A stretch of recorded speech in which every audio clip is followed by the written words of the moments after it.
What is user score? It's a risk measurement ranging from 1 to 100 that reflects how trustworthy or risky a customer may be. Through user score, you can know whether a buyer can be trusted or if they represent a potential threat. So, how do you view or use the user score? First, let's log into your Fraud Labs Pro Merchant dashboard. Go to the Transactions page and select one of the transactions. Then, open the Order Details tab. Click on the user icon beside the email address. Under the Summary tab, you can see the user score. If the user score is high, which is in red color, it indicates that this user is not trustworthy and may be a fraudster.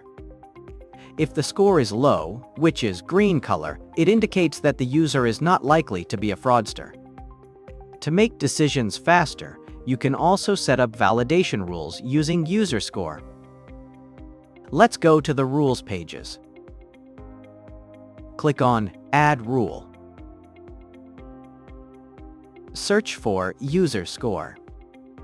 There are two rules available for user score, which are user score greater than custom value and user score less than custom value. Let's select the user score greater than custom value rule. Insert 70 in the value field. Select Reject for the action field. So, Fraud Labs Pro will automatically reject orders when the user score is greater than 70. The fraud score rule here is different from the user score rule. Fraud score evaluates the elements of an order transaction, whereas user score evaluates the buyer's identity and behavioral patterns. Once done, click on Save. User score is available for all medium plan and above subscribers. Start using user score to strengthen your fraud prevention strategy today.